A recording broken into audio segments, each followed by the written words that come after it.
Be sure to like and subscribe if you like this video. Juwon Socially Awkward. We back at it. Did that play a role in you leaving Golden State? A little bit, yeah, for sure. You want to expand on that at all? Right. Yeah, right. I mean, your teammate talked to you that way. You think about it a bit, but we talked. Like I said, we talked about it, but definitely, for sure, I'm not gonna lie about it. KD, why do you ultimately decide to leave? I just felt like I needed a switch. I felt like a lot of stuff in Golden State had reared its head, and I felt like that was just going to be the end no matter what, especially for that group. Sean Livingston was retiring, Andre Iguodala was getting older. Our contracts was going to stifle the team. And hold on. Did this nigga just name the 8th and 9th, maybe even the 10th best players on the fucking roster? No disrespect to Iggy and... Nah, they ain't the 9th and 10th. But they like the 7th and 8th best players on that roster. And you talking about some... You worried about them, dog? You capping. All you do is lie. So I was just like, it was time for all of us to kind of separate. October 31st, 2019, this nigga said this on ESPN on First Take. And you got to eat your words. You just said that the nigga Draymond has, had a lot to do with it, right? Fast forward to today.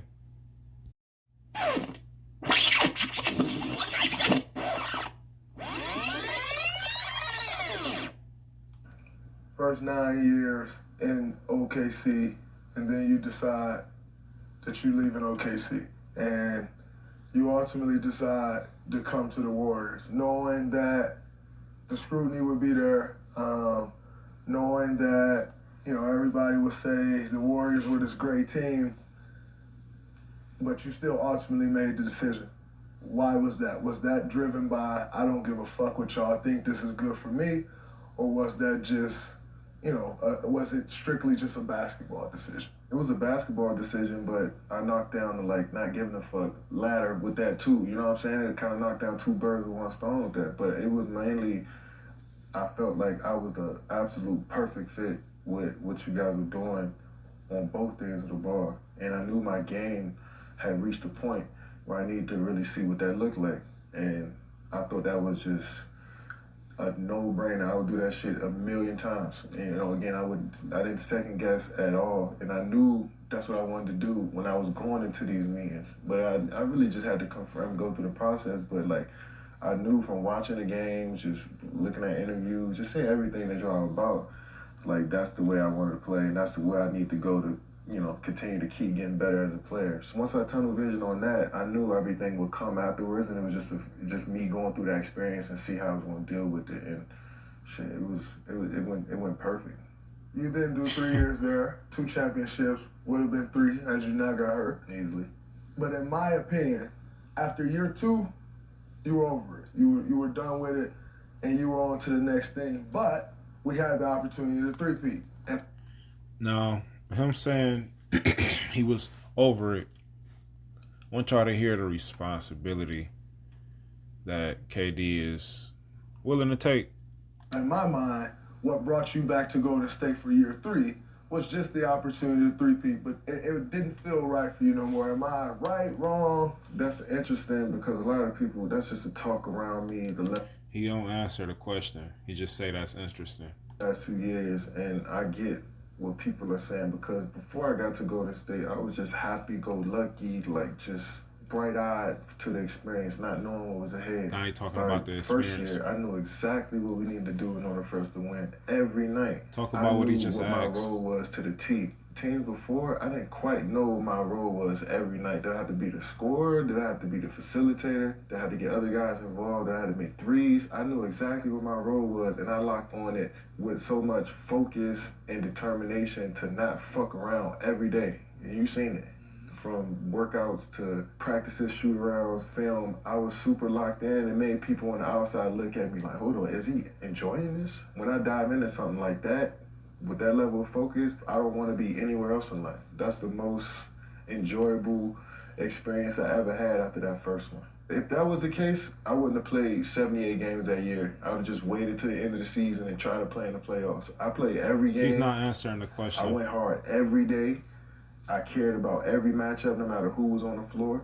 Just my look didn't feel as like energetic or opening as it was before. And I liked that. I liked that I was closed off and focused on my work. I just maybe should have communicated that with more people who were interested in knowing what I was going through, but I had the most fun locking in.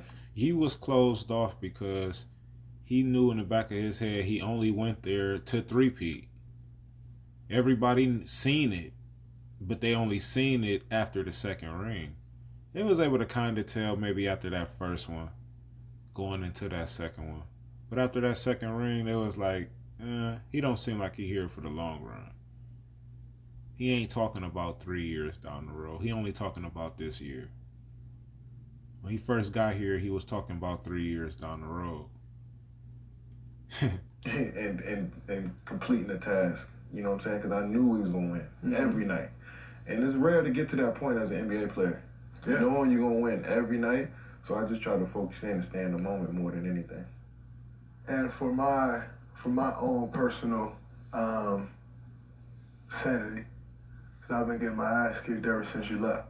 So just for my own personal sanity, how much did our argument against the Clippers drive you to ultimately lead the Warriors? It wasn't an argument. It was the way that everybody, Steve Kerr, act like it didn't happen. Bob Myers and Now it's Steve Kerr? Now it's Steve Kerr and Bob Myers. And how they tried to what? Drive you to ultimately lead the Warriors. It wasn't an argument. It was the way that everybody, Steve Kerr, act like it didn't happen. Bob Myers and tried to just discipline you and think that would put the mask over everything. I really felt like that was such a big situation for us as a group. The first time we went through something like that. What did he want? To get that shit all out. I remember watching The Last Dance, and when Scotty didn't go into the game, the whole team in the locker room said, "Scotty, that was fucked up that you did that." We needed that. We just needed to throw all of that shit out on the table and say, "Yo, Jay, K, like that was fucked up that we even had to go through that. Let's just." You know what it sound like? What if they did tell him that he wanted to see it? See, KD is a very emotional motherfucker if you just listen to, like, a little, like, overly emotional. Everybody's emotional, but, like, he's overly emotional. Like, what else did you want? It's almost like you said, Steve Kerr, you wanted them to mind their own business and not get involved, but then you mad that they got involved when they got involved, and now you trying to tell them how to do their shit, but that's... You said you watched Last Dance. Guess who was on that team? Your coach. Who's perfect for letting y'all just let me sit the fuck back and let these niggas hash it out. But Draymond, you in trouble. That wasn't cool. And in reality, they should have came up to you and told you demanding the ball like that wasn't cool either. But don't nobody talk to Kevin because he's emotional. And he's still left. And he's still weak. Just wipe our hands with that and go finish the task. I don't think we did that and we tried to dance around it. I just didn't like how all of that, just the vibe between all of that, it just made shit weird to me. And I'd rather us be who we say we are. Family first. Communication is key. All right, I had enough of this. All right, so KD basically wants sympathy in all the wrong areas. Let's just get an intro song lined up. Nigga, don't act like a bitch. That's why I never love her. Yeah. 50 Cent too short and E4 remix. She sucked me off to kiss that. From New York to Fame. From New York to Fame. Marry that bitch. He said he love her, man. He really think he love her, man. She's super freakier than he understands. She's not the type of girl that you take home to your mother. She's the type that you take to the track to come up on a sucker. Watch it deep though, see it deep. In and out of hoes like it's easy. It's not a big deal. She doing what she do. She doing it with everybody, not just you. Hello, I'm trying to put you up on game. You get emotional, you can get the fuck on, man. You buy everything, you let her treat you like a trick. You sugar daddy mentality and make a nigga sick. She asks for it, you just wanna get it for. No matter how much you give her, she wants more. I hate to tell you, but you're in love with a whore. And chances are niggas try, they're gonna score. Man, fuck that. That's why I never love her. KD, why you always want to act like a... She sucked me off to kiss that. Alright, look, man. It's Juwon, Socially Awkward. I felt like it was a necessary song choice. Hope y'all out there feeling well. Talking about niggas don't know what they blaming shit for. God. Niggas just don't know what to blame anybody for or what to take responsibility for nowadays. First off, I hope y'all all out there doing well and entertained by this shit. I'm entertained by this shit. This shit is fun. It's funny that KD wanted to blame Draymond years ago, just a few years ago. Now, you don't blame him when he asks you in his face. I mean, to your face, you don't blame him. You blame Bob Myers and them. KD knew that he wasn't going to retire a Warrior. He wanted to be treated better than Curry. He's not going to get treated better than Curry. There's a video out there of Bob Myers jokingly say, "Oh no, Curry's different. He's been here since the beginning years." So, people move like a bitch. They get treated like a bitch. This is part 2 of the last episode, but I'm gonna make this its own episode. This shit is fun. This shit is hilarious. I don't know why Draymond did this shit, but as cerebral as he is, I don't think he just did this for no reason. I could see it being some type of strategy. I just hope it works. It might be a strategy because the Warriors might be trying to get him up out of there. So whether it's that or whatever, he might just want to have other possible lanes that he could go. I'm sure he's feeling the heat from the front office too. I'm sure they letting him know something like, "Hey man, what the fuck is that about?" So we get thrown under the bus. But I don't see the purpose in doing an interview just a couple years after that shit.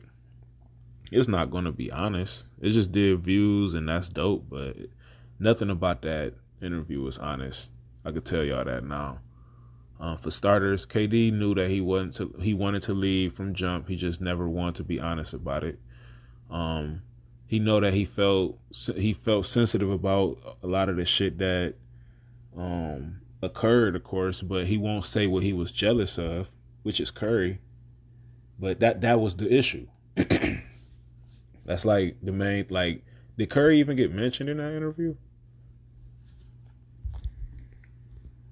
I mean, I watched it 3 times. I don't know if y'all heard Curry in it. I didn't. But interesting. Curry wasn't there that night of that argument either. So I felt like I could try to play that as a reason to not say it, but I don't know. There was a lot of reasons I could think to say Curry, because he wanted so much responsibility, but the guy who takes the most responsibility, the glue guy, wasn't there. So it is what it is with that one. Just got to get over that one. Tough luck, but sucks to be in a situation like KD right now because I think he thinks if he win with them niggas, it solidify him. KD has had the best roster of any superstar player of his caliber. He has had the best rosters by far, like by a long shot. I put Russ up there like maybe second or third. Russ is up there too, but like, no, Russ ain't up there. Russ top 5. Russ is definitely top 5, but like just playing with talent, oh my God. KD is number 1 by a long shot. It ain't even fair. Like, fresh talent, prime talent. So that right there is let you know he know he weak for real. He know where he weak at least. I'll put it like that. KD is an amazing player, but he's not the caliber of the Currys. He's not even the caliber of a Jokic for real. If you want to talk IQ, if Jokic get a shot, I'm putting him over KD. Because it's more dangerous when you could shoot and then turn around and set somebody up 3 times in a row. And you're trying to stop that person from scoring. You're trying to stop that person from scoring. Oh, shit. We're trying to also stop him from passing. Oh, shit. He got a rebound. It's only few players who can make you worry about that type of shit. Look at the finals numbers. Curry get boards. Curry get assists. You know he getting points. What you think Bron do? Y'all favorite player. Y'all know. Russ, he do it. He ain't been on the big stage, but he do it. Just saying, man. KD ain't doing all of that. And he teamed up with some guys who don't do that. And I think that might have been the closest that they probably will ever get to a championship being brought to Brooklyn. They might have to say, oh man, if his foot was just off that line, yeah.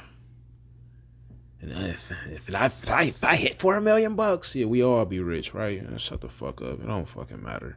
Moving on. Draymond might be out of there in the next couple of years. I hope not, but I did tell y'all, like I seen on Twitter myself, like he liked something that was kind of insulting to, not kind of, insulting. It was definitely insulting to Aisha Curry, Steph Curry wife. So I just, I don't know. I don't know what's going on with them. We'll talk about it another time. But look, my top 5 players in point guard positions right now, my personal. And I'm also going to do something special. I'm going to give a 2K rating next to these point guards. This is my personal top 5. I would put Curry at a 99. I would put LeBron at a 99. I would put Giannis at a 98. That'd probably be my top 3 players in the NBA. But I think I remember 2K having 99s back in the day. I don't think it's the purpose of, what's the purpose of having a 99, like it being eligible, and you not give the best player in the league a 99? Like, what's the bar then? Like, I don't get it. It used to be where Kobe was the bar, so he was a 99. It used to be like that. Like, I don't get it. So I have Curry number 1, and I have him his rating a 99. I have Dame at number 2, and I have his rating a 96. People might not like that, but oh well. CP3, I will have his rating a 94. Arguably a 95. Russ and Kyrie, I have them tied for a 93. I think those are 2 different lanes. Both do things that I don't really care for. One more reliable, but I mean, how much reliable if they're going to be doing certain fucked up plays? And the other one, yeah, give you a good shot, but will they be there? So that was my top 5 point guards. And that's going off of if I had nobody on my team. In this order, I'm putting Russ ahead of Kyrie. If I had nobody on my team, I'm taking Russ over him. Just more reliable. We might not win the championship, but like for instance, if it's the Pistons, I'm gonna want Curry. If I can't get Curry, give me Dame. Can't get Dame, give me CP over Russ and Kyrie. Right now, give me CP. And then Russ, then Kyrie. Moving on. Top 5 teams going into this season. I had the Nets ranking at number 1. I have the Lakers with a very, very close number 2. Then I got a natural gap. And then I had the Bucks following up behind the Lakers. Then I have another gap where I believe that the Golden State Warriors is the 4th best team. And then not much of a gap between, the 5th, the 6th, the 7th, the 8th best teams following. You have Boston's, you got the Miamis, what other teams that's going to be right there? Even the Mavericks, they're going to be, I don't think they're really going to do shit, but Clippers, didn't name the Clippers. Clippers is going to be right there, but I have Boston over them. I don't know how y'all feel about that. I might regret that one, but I have Boston. I have Boston over Clippers just because it seemed like the Clippers is just fucking cursed. And the reason I have Boston over Miami is because I believe the Schroeder effect is going to be better than the Lowry effect. This has been a point guard issue for Boston for some years. And when they have a good point guard, them motherfuckers be rolling. And with the development of Jason Tatum and Jaylen Brown, I think they off to the sky's the limit. Them niggas, they watch them niggas. That's gonna be must-see TV if you got NBA League Pass or illegal links. You ain't hear from me. Can't get them from me. Anywho.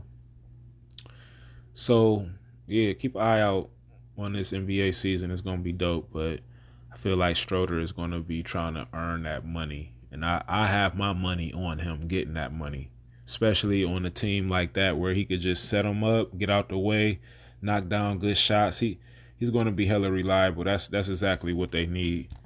Moving on. So, for story time.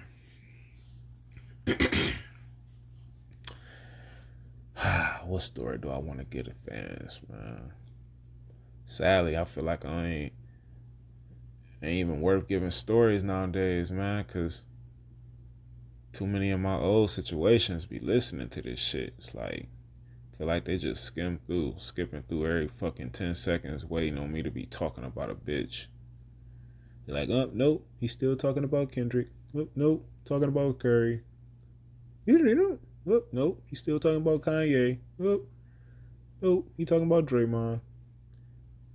So, I'm going to dodge that smoke today. This how we going to do this one.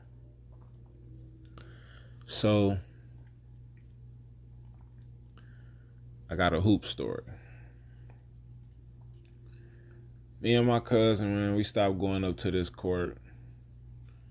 Because it got evident that next time we went up there, probably is going to light that bitch up. I don't give a fuck that that I'm being recorded. Probably is going to light that bitch up. And I do mean that. We was whooping these niggas and they was trying to gamble, but we like hooping for fun. We don't be on that. When I tell you, I was hitting shots like I was Curry. This nigga Neek, he was getting up so high, he damn near might as well had dunked, but he wasn't dunking. Not on niggas, but he could dunk. He wasn't dunking that game on niggas. I'm hitting on some crazy ass fadeaway shots, and we just throwing up bullshit, but we just killing these niggas. Like, we running through all these dope boys. They getting more mad. And they keep saying every game, "You ain't gonna put no money on it, nigga, da-da-da." It's like, no, man, we just hooping, you know? So we started realizing the tension was getting up there, but we wanted to play one last game. Wish we ain't never played this fucking game. I remember Neek looked at me and said, "Man, I'm going to go ahead and take a stare at this game." Because he wanted to go ahead and finish these boys off. You know, he wanted to prove something, you know, let niggas know. And me personally, I just was happy to be there. So once we get up, maybe like it's like 5-2. We playing up to like 11 or 13 or some shit. And I remember being tired as fuck because that's like our 10th game. Neek like, I'm gonna take us there. I'm like, cool. So shit, I gave him the ball like the next 10 plays in a row. And nigga scored like all of those plays. So I'm almost sure this game must have been like up to 21 because I know he scored a lot. He scored at least 10 points. And it was getting close to that, you know, game point. And I know one of them plays, we end up with the ball because they had the ball maybe 2-3 times. And we finally had the opportunity to just seal it off. Neek go up, and it looked like he's so high. It looked like he about to dunk. I'm almost sure he made it, by the way, too. But they grabbed this nigga out of midair and didn't make sure his landing was cool. Like, literally pushed this nigga out of midair. And I'm just watching this nigga fly. And I'm just watching his body flail. Like, you know how fish be looking when they out of water? They get the flapping and shit. It was like he went up so pretty. But once he got pushed, he was just flapping in mid-air. So it's just like, no! Just boom. I'm just looking at him. I run up, making sure he cool. I'm just like, man, what the fuck is y'all niggas on? And, you know, Neek, he kind of showing me he cool, but I'm just like, man, what the fuck is that about, bro? What type of shit, you know? So I'm so turned up, but I'm looking at the numbers and just like, okay, that's 2 niggas. Okay, that's another 3 niggas. Okay, that's another 2 niggas over there. And you carry the 1. All right, too many niggas. So, at this point, I'm making sure he cool still. I'm still just like, man, these niggas don't know how I'm cut. I really come up, like, I don't care about this police camera right here. I light this whole block up and not give a fuck. Niggas is on shit like that. Niggas could die. Niggas could die moving like that. You don't do people like that. You supposed to want to see a nigga in your city make it to the league, motherfucker. You ain't supposed to want to take nobody out. So that changed my whole energy on just hooping with random niggas, and that's just a random story time. But that shit, it fucked up my whole mood with just hooping with niggas. Like, it ain't even just, when I say niggas, I don't mean just black people. I mean niggas, man. Like, it's men. We gotta move different. Can't be out here just acting like this shit World War III. So be safe out there. If you got a chance to go to the league, hoop with people who have a chance to go to the league. And for my play this segment, I want y'all to play November 18th by Drake. It's a classic. If you're still listening, be sure to leave a like. If you didn't subscribe, tell your kids to subscribe. Tell them don't watch that. Tell them don't listen to that shit, but tell them to subscribe just so I can get a couple more subscribers. Tell your people at work to subscribe. Tell everybody around you, hey, you subscribe to Juwon Socially Awkward. That's a cool podcast. You know, let's push this shit, man. Let's make this shit the It podcast to fuck with, especially in the city. I love y'all and we out.